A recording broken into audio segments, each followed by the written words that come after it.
Hello and welcome to another video in my You Ask and I Answer series.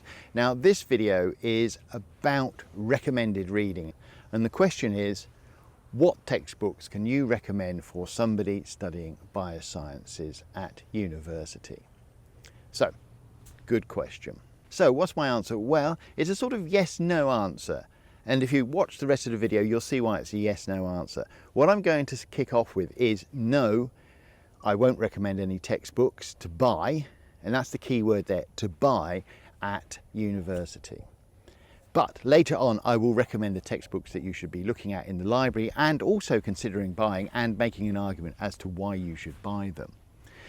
Now, my argument for not buying textbooks is that the university should have a library, and that library should contain the textbooks that you need for your course at your university, college or school or whatever. And so they should have the textbooks you need. Now, that means you can go and get the textbooks out of the library for free. But the problem with this is they may not have the textbooks. Libraries typically have sort of 3 levels of loan. They have long-term loans where you can take them out for multiple weeks. They have short-term loans, which may be sort of 48 hours. And then they have reference, which is no loans, where you can't take it out of the library. And the risk you always run in using the library textbooks is you go there and there's nothing available. The long-term loans are all out, the short-term loans are all out, and everybody's using the reference ones. And this tends to happen around sort of assessment times when you've got a deadline and you've got to get your essay done or whatever work it is you're trying to do. So that's actually an argument for buying your textbook, that you've always got it to hand. Now the thing is, I would still say don't buy your textbook yet. The reason I'm saying that is because when you start your course, you're most probably given a reading list, and you're most probably given on that reading list a number of textbooks, and you might have multiple examples of a biochemistry textbook. Each lecturer, each teacher recommending a different biochemistry textbook because they've got their favourite or they teach a particular book.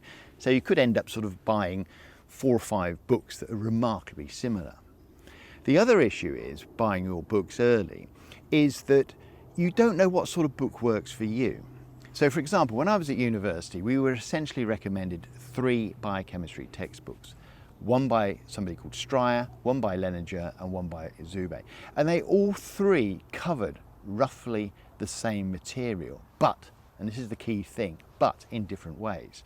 And what I did was I went to the library and I looked at these 3 textbooks. I got there early before a lot of the classmates had gone in there, and I looked at these textbooks and read them and used them to flesh out my lecture notes, and I discovered which one I preferred, which one worked best for me. And that was the one I bought. And because I'd done that in the first term of my first year, I actually got it as a Christmas present. Rather dull Christmas present, but it saved me quite a lot of money because textbooks are expensive. And strangely, that textbook I still use today, not that edition, but I still use the latest edition of that textbook because I just like the way it's presented. I like the way it's written. I like the way that the diagrams are done. It's a great textbook for explaining things. Out of the 3 I looked at, the next one down, I liked it because it went into more depth. But I didn't feel that I really needed to buy that or wanted to buy that because it would be something I'd only dip into occasionally. In the 3rd textbook I looked at, it really didn't do anything for me, and in fact it's no longer published as far as I know. So what I did is the 2nd textbook, I went out and I picked up a second-hand version. It was an older edition, and I used that because what I wanted to use it for was a sort of different take, a different angle on what it was I was trying to learn. And the 2nd textbook had sort of a more in-depth approach. It was much more wordy and it didn't have such good diagrams as the one I liked. So that's my key piece of advice, is that when you get your reading lists, when you're trying to work out what textbooks to buy, make sure that you look at the textbooks before you buy them to see which one works for you, because everybody's different.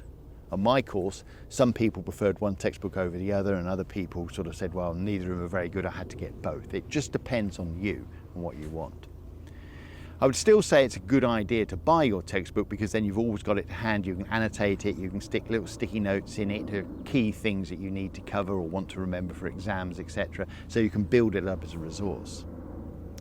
Now you might say, well, why don't I just get the electronic version of these textbooks? Well, quite often with the electronic version is the problem that you don't own it. You just buy access to it for a given period, and you have to renew that every year. So if you don't keep it up, then you can lose that material and you can lose that access, particularly if you've annotated the text in some way. So my advice is, don't buy your textbook straight away, work out which ones you like. So what textbooks would I recommend for a bioscience or a biomedicine degree? Well, you've got to keep in mind that biomedical sciences is a broad subject area. You'll be studying anatomy, physiology, biochemistry, cell biology, genetics, pharmacology, a whole host of subject areas. So there's potentially a lot of textbooks to buy. However, what I would suggest, as I've said, is wait to buy them until you work out which textbooks you actually like. Now, out of these subject areas that you may cover in biomedical sciences, I can only really talk about biochemistry and cell biology. They're the two areas that I teach. So, what textbooks would I recommend in those areas? Well, starting with cell biology, there's two. There's Elbert's, and I've got a link to that in the description below. This is a fantastic molecular sort of cellular biology book. Really like it, used it for years. I think it's a truly wonderful book and can thoroughly recommend it. The other one is Lodish. Again, that is a fantastic book. I've used that for years and can thoroughly recommend it. And of the two, I really can't recommend one because they are very similar. They do things slightly differently. But for me, both of them really work, and I think they're both great textbooks on cell biology, and they cover sort of genetics in there and a bit of pharmacology and a sort of wide range of sort of subjects. It's not just about the cell, it covers quite a bit of material. So I would recommend for cell biology, I would suggest Lodish or Elbert's. Links to them are below. Both are affiliate links through to Amazon, so if you went and bought one through Amazon, I would earn a few pennies, which would be great for me. I can go and buy a coffee. What about biochemistry? Well, biochemistry, there were 3 textbooks recommended to me when I was a student, and really the only one that's still going is one by a person called Stryer, and I really like Stryer. I think Stryer is a textbook that has been evolving over the years and has really sort of withstood the passing of time.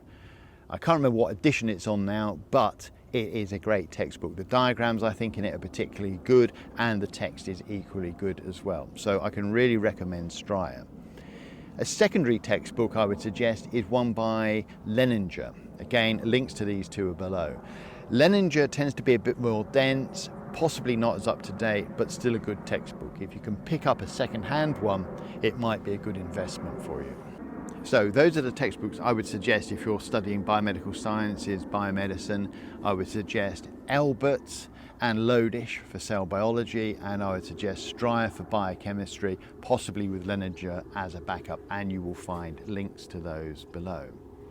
Now, if you found the information in this video useful, don't forget to like and subscribe, and if you've got any questions, please feel free to leave them in the comments below. If you found any of my material useful, don't forget to tell your classmates. They may also find a use for it. And up here now, I've got a couple of links through to other material on cell biology and also about you ask, I answer type questions that you may want to go and have a look at. That's it for now. Happy studying. Bye for now.